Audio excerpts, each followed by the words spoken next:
Ya Tuhan, kami berterima kasih karena setiap kami tidak sekedar menyaksikan kesetiaan Tuhan. Kami mengalami kesetiaan Tuhan. Kami mengalami kebaikan-kebaikan Tuhan. Allah di dalam Yesus Kristus yang sudah mati ganti kami dan menganugerahkan keselamatan. Bapa di dalam surga, di ibadah Paskah ini sekali lagi kami memintakan agar Tuhan boleh memberkati kami dengan hikmat-Mu, agar firman Tuhan yang kami pelajari, yang kami renungkan bersama-sama, boleh semakin meneguhkan iman percaya kami, bahwasanya setiap kami adalah orang-orang yang hidup di dalam kemenangan Kristus Yesus.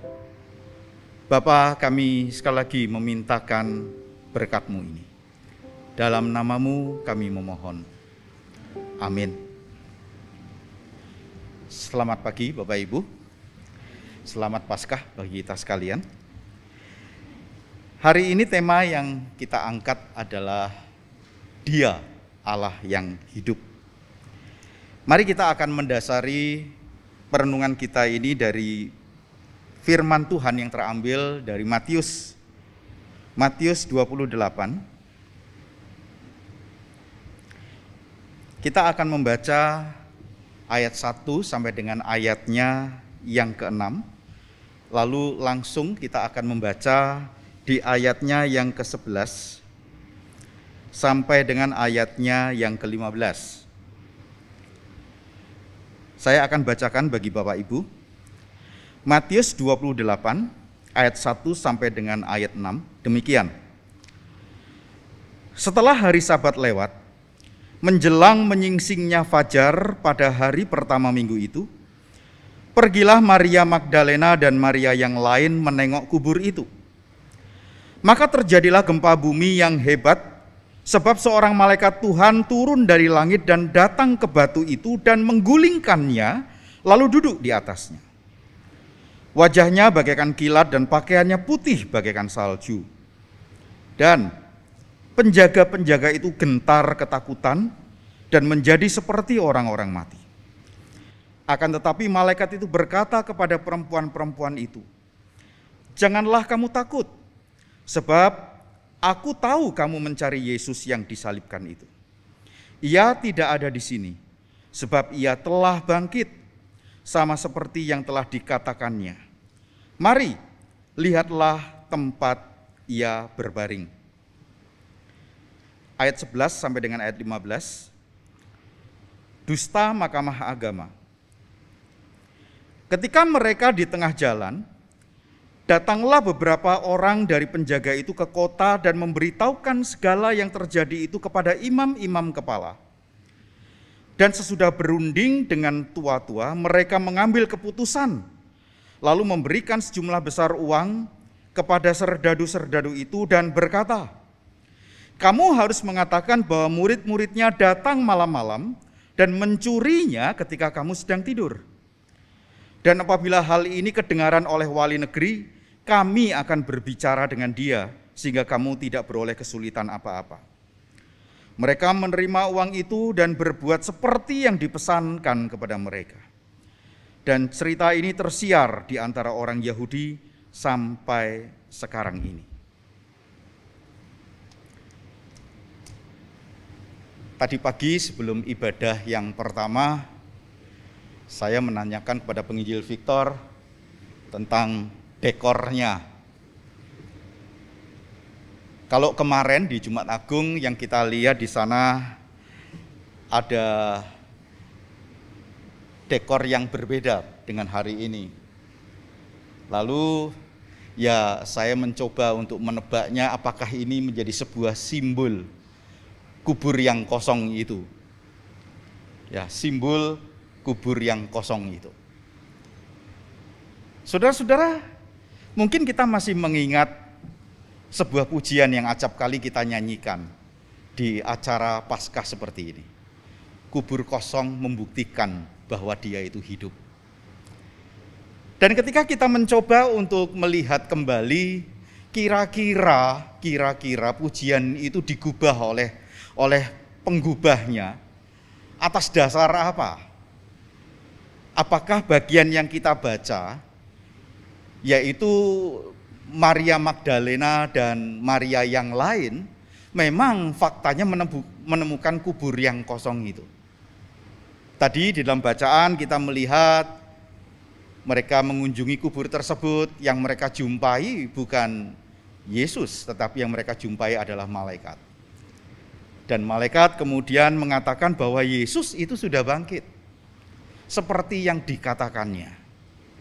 Lalu menunjukkan tempat di mana Yesus itu dibaringkan. Saudara, kalau kita membaca lebih jauh, maka wanita-wanita ini kemudian spontan mereka menceritakan apa yang terjadi ini kepada murid-murid yang lain. Kita bisa membandingkan mungkin dari berita-berita yang dicatatkan di dalam Injil yang lain. Saudara-saudara, tetapi fakta yang terlihat, fakta yang tertulis itu membicarakan tentang kubur yang kosong. Ketika kita bicara tentang kubur yang kosong, apakah kubur yang kosong itu memang seperti syair, membuktikan? Artinya kubur kosong itu adalah bukti kebangkitan Kristus. Bukti bahwa Kristus itu adalah bangkit.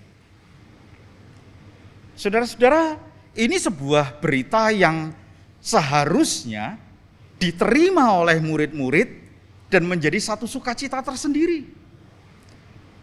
Karena bukankah semasa hidup dan ketika kumpul dengan murid-murid yang lain, hal ini sudah disampaikan kepada para murid. Walaupun mungkin bahasan-bahasan ini tidak bisa diterima langsung dan difahami oleh mereka. Saudara-saudara yang terkasih, tetapi setidak-tidaknya ketika kita membicarakan kubur kosong sebagai bukti kebangkitan Tuhan, kita melihat di dalam bacaan ini nampaknya ada sebuah agenda yang berbeda yang dimiliki oleh imam-imam kepala. Seperti tadi di dalam ibadah pagi saya sampaikan, sebetulnya imam-imam kepala ini terbilang orang-orang yang awal mula menerima informasi kebangkitan Tuhan. Di ayat 11 dikatakan para penjaga itu datang ke kota menemui imam-imam kepala dan menyampaikan apa yang terjadi. Menceritakan apa yang mereka alami. Yang dicatatkan dalam bacaan yang pertama, mereka itu seperti orang-orang mati. Mungkin ini pucat gitu ya. Ini mungkin sesuatu yang tidak berdaya ketika mereka berhadapan dengan malaikat yang dikatakan mukanya seperti kilat. Dan sangat besar kemungkinan mereka juga menyaksikan bukan saja malaikat yang menggulingkan batu yang menutupi kubur tersebut, tetapi mungkin mereka juga melihat Yesus yang mulia itu bangkit. Dan itu yang diceritakan kepada para imam kepala ini. Nah saudara, jelas di dalam bagian bacaan berikutnya kita menemukan imam-imam kepala ini yang sudah menerima informasi tentang peristiwa spektakuler, katakanlah kebangkitan Yesus, respon mereka sangat berbeda. Respon mereka pastinya tidak seperti yang dimiliki oleh, tadi saya menggunakan istilah duo Maria. Di Indonesia ada itu penyanyi duo Maya. Ini duo Maria ini. Maria Magdalena dan Maria yang lain. Yang segera memberitahukan kepada teman-temannya. Lalu Petrus itu berespon cepat dan ingin membuktikan. Dan seterusnya. Kisah tentang kebangkitan Yesus ini sangat menjadi sebuah hal yang menghebohkan di antara para murid. Saudara-saudara, respon para imam kepala ini, mereka berunding. Mereka duduk bareng dengan segala ketakutan dan kebingungan. Dan dikatakan bersama tua-tua. Setelah berunding mereka mengambil keputusan. Keputusan yang mereka anggap paling penting. Keputusan yang paling tidak ada dua hal. Yang satu, membungkam mulut para penjaga itu. Mereka setuju, mereka sepakat, kita tutup mulut mereka dengan kita memberikan uang. Yang kedua, membuat sebuah dusta. Dusta yang saya sebutkan di Gembala itu adalah dusta yang luar biasa dalam peradaban hidup manusia yang berdosa. Dusta yang menutupi anugerah Tuhan, yang tidak memberikan sebuah informasi yang semestinya. Dengan cara apa? Yesus itu sesungguhnya tidak pernah bangkit, mayatnya itu dicuri oleh murid-muridnya. Saudara, sebetulnya kalau kita mencoba untuk melihat skenario yang dibikin para imam kepala dan tua-tua ini, itu bukan skenario di tengah-tengah kebingungan, waduh Yesus bangkit, lalu apa yang harus kita lakukan nih? Kita bikin cerita apa?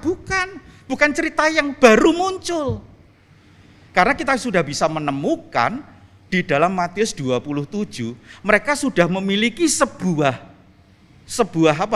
niatan atau sebuah pemahaman bahwa Yesus ini jangan-jangan memang akan bangkit.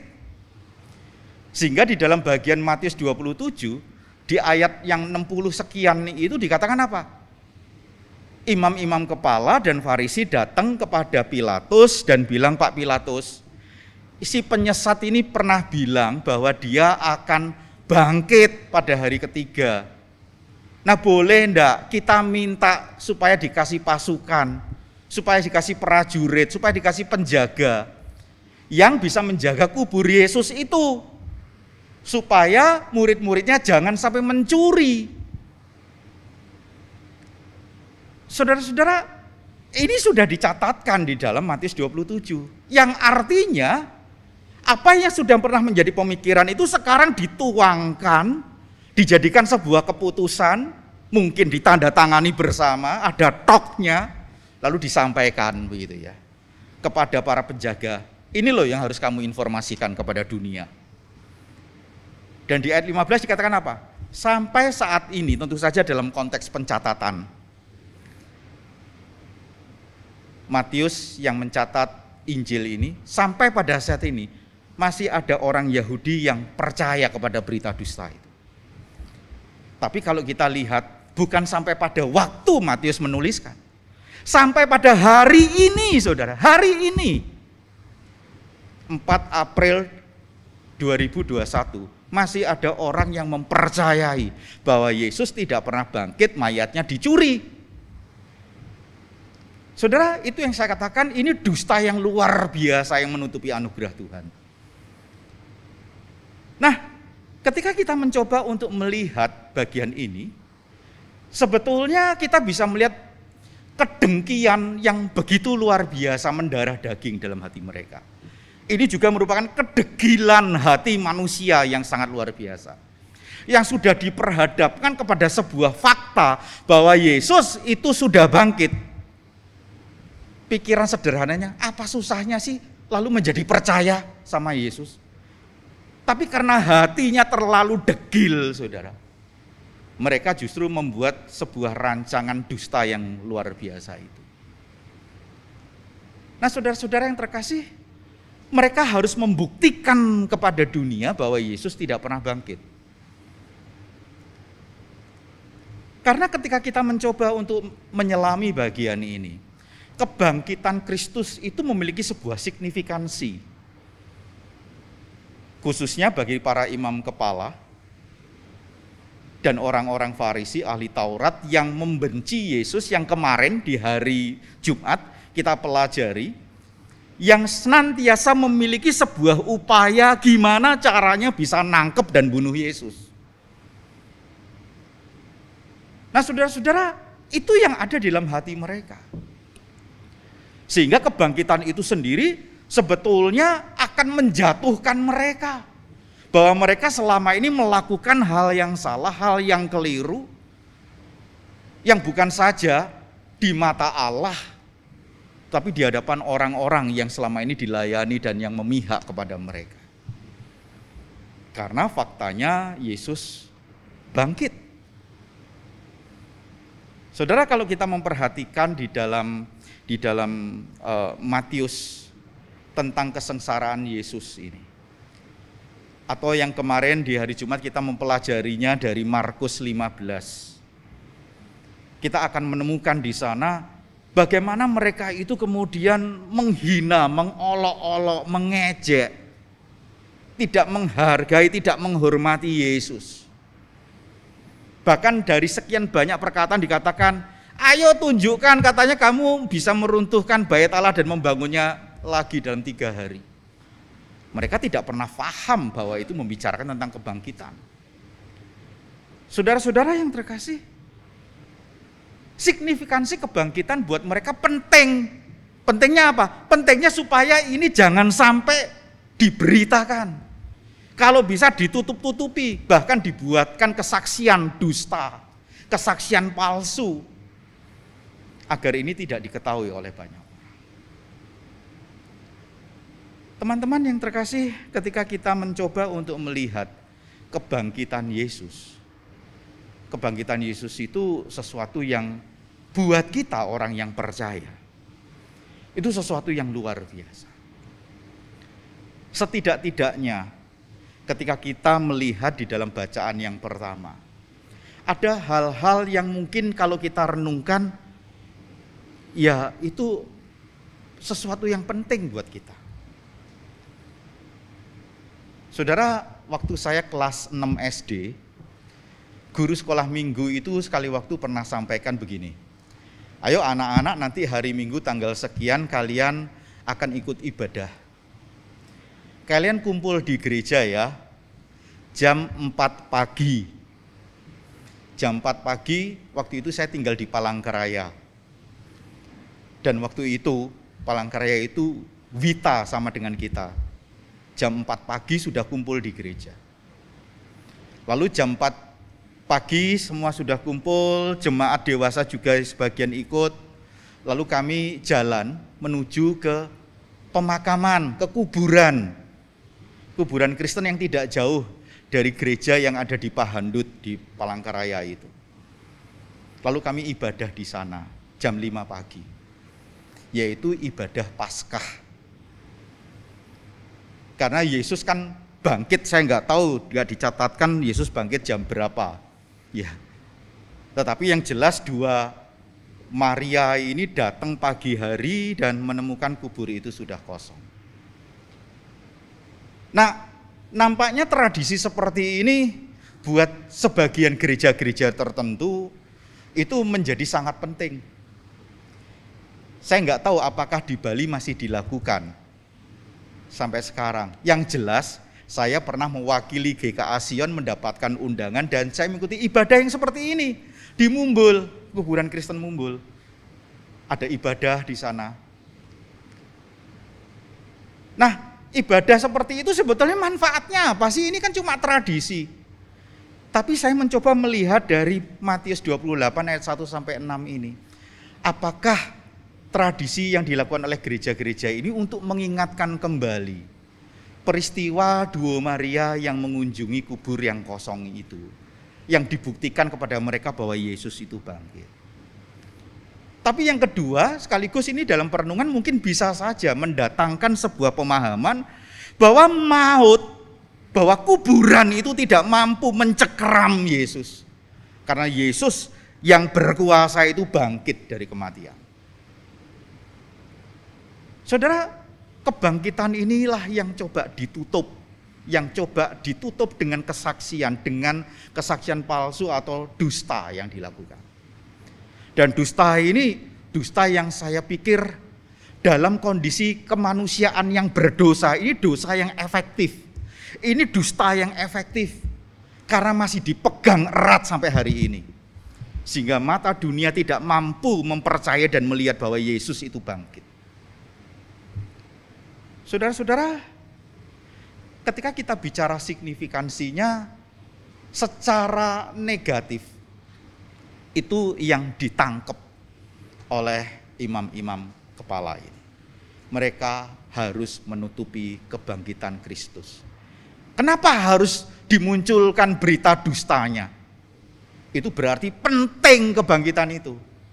Kenapa harus dibuat informasi palsunya? Karena penting. Saudara-saudara, tetapi ketika kita mencoba melihat signifikansi kebangkitan itu, katakanlah bagi Paulus bagaimana? Paulus di dalam 1 Korintus 15, dia memberikan informasi kepada kita tentang apa yang diyakininya. Bahkan seorang penulis mengatakan kebangkitan Kristus itu menjadi salah satu pilar yang kuat.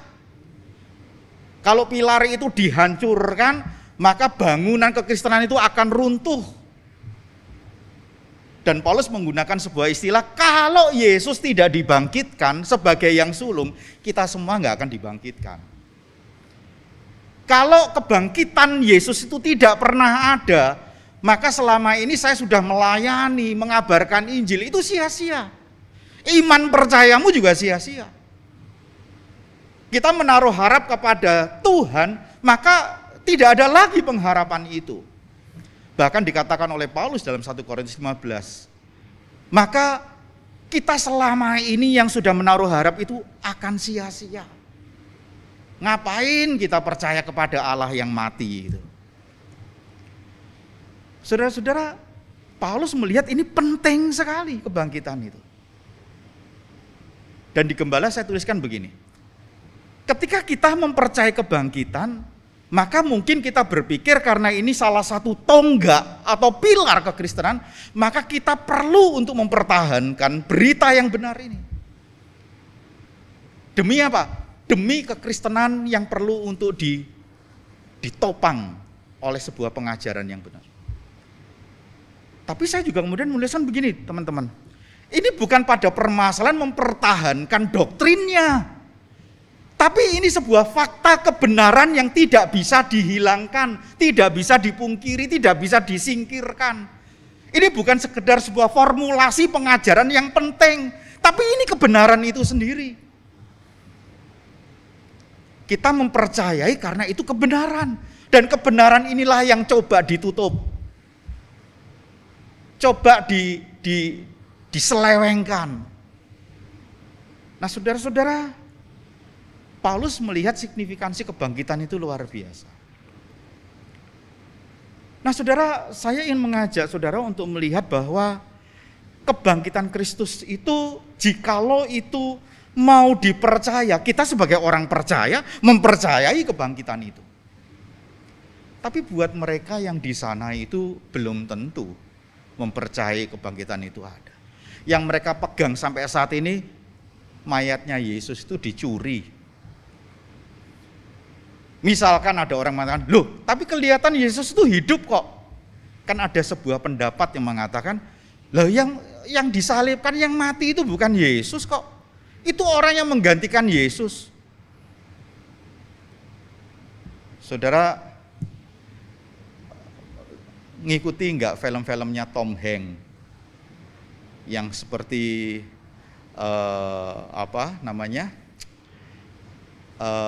yang terkait dengan sebuah kelompok kekristenan tertentu begitu ya. Ya, lalu dalam film-filmnya itu salah satu seolah-olah mengatakan ada seorang wanita, dia itu adalah keturunannya Yesus. Pendapat itu bukan cuma pendapat di film, pendapat yang kita akan temukan melalui banyak tulisan. Yesus itu tidak pernah mati disalibkan. Yesus itu nikah, beranak pinak di satu tempat. Majalah Tempo yang saya baca ketika saya SMA menyebutkan bahwa Yesus beranak pinak di daerah Perancis. Dalam rangka apa? Yesus tidak pernah bangkit. Yang intinya cuma satu, ingin membuat sebuah kisah untuk menyangkali kebangkitan Kristus. Kisah-kisah seperti ini masih dipegang erat. Nah, saudara-saudara yang terkasih di dalam Tuhan, tetapi setidak-tidaknya dunia ini membutuhkan sebuah bukti bahwa Yesus sungguh bangkit. Bukti yang pertama seperti pujian yang kita nyanyikan. Kubur kosong membuktikan dia hidup. Dua Maria ini menyaksikan kubur kosong. Pembuktian yang kedua yang dicatatkan oleh Alkitab lalu disimpulkan oleh Paulus di dalam 1 Korintus 15 adalah Yesus menampakkan diri. Yesus hadir, berjumpa, berinteraksi, bersentuhan. Bahkan di dalam tubuh kebangkitannya dia kembali melayani dan memberkati para murid-muridnya. Kalau kita menyaksikan misalkan Yohanes 21, Yesus yang lagi bakar ikan lalu murid-murid datang, Petrus kemudian akhirnya dia cepat nyemplung karena dia melihat bahwa itu adalah gurunya. Saudara-saudara, Yesus yang bangkit, Yesus yang berjumpa, yang hadir. Di mana kemudian Paulus mencoba membuat beberapa data yang disimpulkan oleh dia.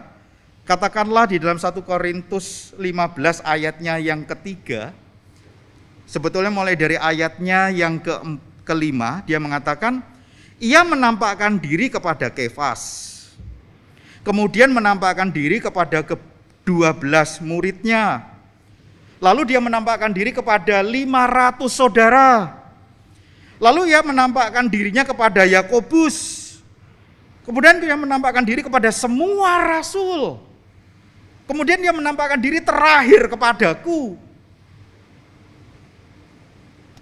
Saudara-saudara, kehadiran dan Yesus yang menampakkan diri berinteraksi dengan mereka menjadi sebuah bukti bahwa dia adalah Allah yang hidup. Dia adalah Yesus yang bangkit.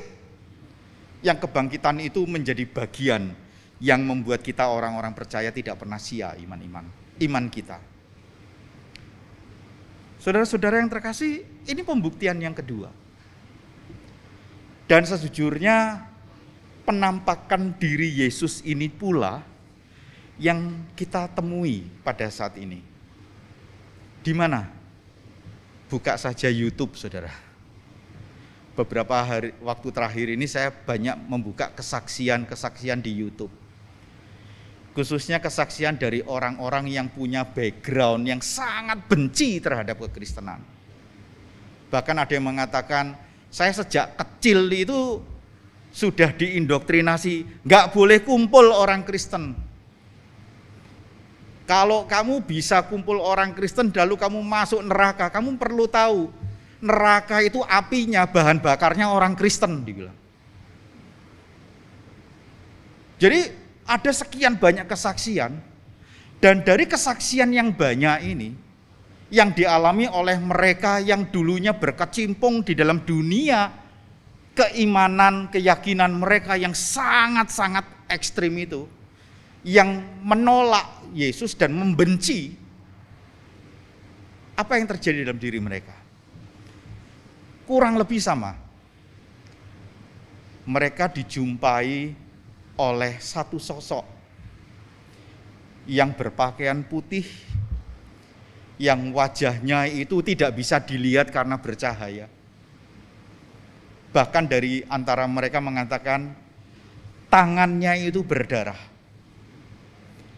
Dan mereka temui itu justru ketika mereka melakukan panggilan kehidupan ibadah mereka sebelumnya. Yang artinya sosok yang diajarkan yang harus dibenci ini tiba-tiba muncul. Dan ketika muncul mendatangkan damai sejahtera yang tidak bisa dilukiskan. Lalu ada seorang ibu sampai ketika dia menjadi orang yang bekerja di negeri yang lain, dia merindukan sosok itu kembali muncul. Dan dia tidak pernah tahu bahwa itu adalah Yesus. Sampai akhirnya seorang sahabatnya yang Kristen memberitahukan kepada dia. Intinya apa? Kehadiran penampakan Yesus kepada pribadi-pribadi yang sudah tutup kuat hatinya dan pikirannya ini, nggak ada sebuah pemahaman yang mampu mengunci hati dan pikiran yang nggak bisa dijebol oleh kehadiran Yesus. Mereka menjadi orang-orang yang percaya. Salah satu dari sekian yang memberikan kesaksian itu, saat ini menjadi pelayan misi yang ada di satu pulau di Indonesia. salah satunya lagi yang berasal dari satu pulau yang lain, dia sekarang sangat giat untuk senantiasa menyaksikan tentang kuasa Tuhan. Saudara, di mana? Di mana letak Yesus itu kemudian bisa membuat mereka menjadi percaya? Melalui kehadirannya, dan mereka mengatakan bahwa Isa Al-Masih itu adalah Tuhan yang hidup. Saudara-saudara, hari gini ini sesuatu yang bisa mengeksplor. Dan buat kita yang sudah hidup di dalam pemahaman firman Tuhan, kita paling tidak bisa merasa, bisa melihat bahwa kesaksian mereka itu cuma ngecap, jual konten, atau sebuah kesaksian yang benar. Nah, saudara-saudara, itu paling tidak membuktikan bahwa kebangkitan Yesus itu luar biasa. Tangan yang berdarah itu kan membuktikan bahwa dia disalibkan. Tetapi kehadiran itu menunjukkan bahwa dia telah bangkit. Saudara, yang saya ajak adalah sekarang hal yang ketiga. Bagaimana kemudian dunia ini perlu untuk diyakinkan dan dibuktikan bahwa Yesus itu bangkit? Ya, saudara dan saya. Saudara dan saya ini bisa dipakai oleh Tuhan untuk menyatakan tentang kebangkitan, tentang kuasa Allah, tentang kemenangan yang Allah nyatakan di dalam kebangkitannya. Saudara, sebelum lebih jauh kita mencoba melihat jabarannya bagaimana, saya ingin membagikan sedikit unek-unek sebetulnya, saudara. Ketika menuliskan di hari yang kedua kalau tidak salah di Gembala, saya sampaikan bahwa saya sendiri sebetulnya tidak terlalu sreg terhadap tema yang, ya saya sendiri yang memberikan tema itu. Allah yang hidup. Dia adalah Allah yang hidup. Istilah Allah yang hidup itu bagi saya kok enggak pas ya. Enggak terlalu sreg. Karena ketika kita bicara Allah yang hidup, kata yang hidup itu memberikan penjelasan tentang Allah. Allah yang apa? Allah yang hidup. Karena Jumat kemarin kita sedikit menyinggung Allah yang mati. Nietzsche dengan pemahaman Allah yang mati. Apakah Allahnya mati? Atau Allah yang dijauhkan dari kehidupannya dan tidak difungsikan sebagaimana mestinya? Siapa yang bisa membunuh Allah sih? Kalau Allah itu bisa mati berarti dia bisa dibunuh. Kalau dia bisa dibunuh dan dia mati, dia tidak pantas disebut Allah. Dia tidak bisa berposisi sebagai Allah. Karena pemahaman kita secara umum, Allah itu prima causa, penyebab yang tidak disebabkan. Dia tidak dicipta, tetapi dia yang menciptakan. Dia adalah hidup itu sendiri. Yesus mengatakan, aku adalah jalan, kebenaran, dan hidup. Bukan aku menjadi hidup karena sesuatu. Allah itu sumber hidup. Dan Allah itu hidup itu sendiri. Yang kalau tidak dijelaskan Allah yang hidup, memang dia hidup. Sehingga tidak perlu ada penjelasan Allah yang hidup. Karena memang dia hidup. Karena tidak ada yang bisa mematikan Allah. Dan Allah sumber hidup itulah yang sebetulnya sudah melimpahkan kehidupan kepada setiap kita. Sehingga kita bisa menjadi hidup. Dan sekarang kita menghidupi kehidupan yang Tuhan anugerahkan. Agar setiap kita bisa menyatakan bahwa dia Allah yang hidup itu. Saudara, kalau Allah yang hidup itu dihubungkan dengan Yesus yang mati, yang kemarin kita bahas di dalam kemanusiaannya, lalu dia bangkit menjadi hidup. Oke, tetapi eksistensi Allah itu saya rasa tidak perlu dijelaskan dengan istilah yang hidup, karena dia memang hidup. Nah saudara, saat inilah yang menjadi bagian yang penting bagi kita, bagaimana kita bisa menyatakan Allah yang hidup itu, Yesus yang bangkit itu di dalam kehidupan kita. Karena kita mempercayai kita sudah mati bersama-sama dengan Kristus dan kita bangkit bersama-sama dengan Dia. Dan kepada setiap kita akan mengalami anugerah hidup selama-lamanya, hidup kekal bersama-sama dengan Dia. Saudara, inilah menjadi bagian yang penting, pembuktian yang ketiga yang seharusnya kepada setiap kita, bagaimana caranya kita bisa menyatakan Allah yang hidup. Sebetulnya kalau kita masih menyimak perenungan kita di Jumat kemarin, ya kita lihat lawannya gitu ya. Kalau misalkan kemarin saya mengatakan kita ini orang Kristen tetapi Allah kita Allah yang mati karena kita menjauhkan Allah dari kehidupan kita atau dari aspek-aspek kehidupan tertentu yang kita tidak butuh intervensi dan tidak mau Tuhan itu turut campur dalam urusan saya. Misalkan untuk urusan perjodohan saya nggak mau diatur oleh Tuhan, saya mau kawin sama siapa, apakah dengan wanita yang percaya sama Tuhan atau tidak, apakah dengan sesama saya sejenis atau tidak, itu bukan urusan Tuhan. Itu pernyataan Allah, itu Allah yang mati. Karena kita menutupi terhadap kebenaran-kebenaran Allah yang seharusnya intervensi. Nah, kalau kita menyatakan Allah yang hidup, berarti untuk urusan perjodohan kita senantiasa menyertakan Allah. Membiarkan Allah turut campur dalam kehidupan kita. Nilai-nilai ilahi itu mempengaruhi hidup kita. Sehingga ketika kita bergerak untuk diarahkan oleh Tuhan, menemui siapa yang Tuhan sediakan bagi kita, kita menyatakan Allah itu Allah yang hidup. Saudara, demikian dalam dunia kerja. Ini urusan-urusan bisnis saya.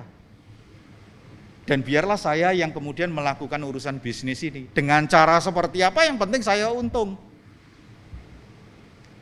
Kadang-kadang saya nyenggol jemaat cuma bilang gini, memulai bisnisnya di dalam doa-doa, menyerahkan bisnisnya dalam doa-doa, minta Tuhan memberkati. Perjalanan bisnis itu melakukan dengan cara yang bukan caranya Tuhan. Jadi doa memulai bisnis itu cuma formalitas. Itu kita mengikuti sebuah paham Allah yang mati. Kita mematikan Allah.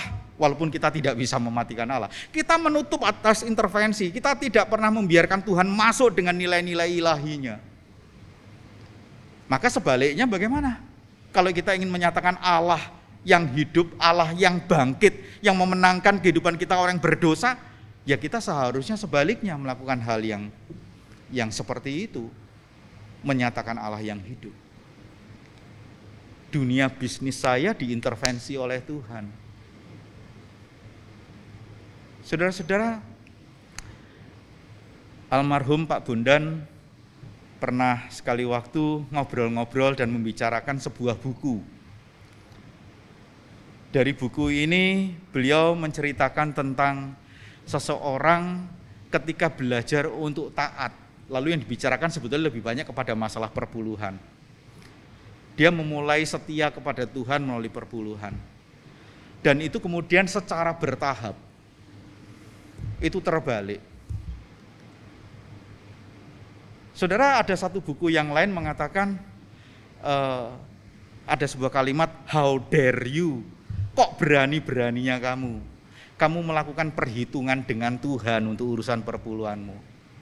Kalau kamu melihat perpuluhan itu sebagai pengeluaran, kamu akan merasa sepanjang hidupmu berat, karena perpuluhan itu pengeluaran. Tapi belajarlah menerima, sebetulnya 90% kamu terima. Bahasanya bukan bahasa keluar, bahasa terima 90% dari Tuhan. Maka kamu akan dengan ringan tangan dan ringan hati mengembalikan 10% itu yang menjadi hak milik Tuhan. Nah, orang yang diceritakan Pak Bondan ini, dia mengalami sebuah pengalaman rohani yang luar biasa. Dia belajar setia, memberikan perpuluhan, sampai pada akhirnya dia memberikan 90% untuk Tuhan dan 10% untuk dia. Dan dia dipeliharakan Tuhan dan dia hidup dengan 10% dan itu cukup. Mungkin pikiran matematika kita, pikiran bisnis kita, lalu 10% bisa hidup tuh kira-kira berapa hasilnya? Intinya bukan itu, saudara. Intinya bukan matematikanya. tetapi dia mau membuktikan bahwa dia dipelihara oleh Allah yang hidup. Dan itu cukup bagi dia. Nah, saudara-saudara yang terkasih, apakah kita akan dipakai oleh Tuhan untuk membuktikan Allah yang bangkit, Allah yang hidup itu? Menyatakan kepada dunia yang sudah dipenuhi oleh berita-berita dusta itu. Saudara, mungkin kita akan katakan, Pak, kita nggak pernah punya pengalaman seperti orang-orang yang ditampaki oleh Yesus. Tetapi kepada setiap kita sesungguhnya Roh Kudus sudah bekerja membuat kita percaya kepada anaknya Yesus Kristus. Sehingga setiap kita walaupun tidak melihat, kita menjadi percaya, dan Yesus mengatakan, berbahagialah mereka yang percaya sekalipun tidak melihat. Saudara yang terkasih, Yesus bangkit. Dan setiap kita sudah menerima kuasa kebangkitannya. Mari kita nyatakan kuasa kebangkitan itu di dalam kehidupan kita. Mari kita mengambil waktu teduh. Dan saya memohon penginjil Victor akan tutup dalam doa dan sekaligus doa syafaat. Mari kita mengambil waktu teduh sejenak.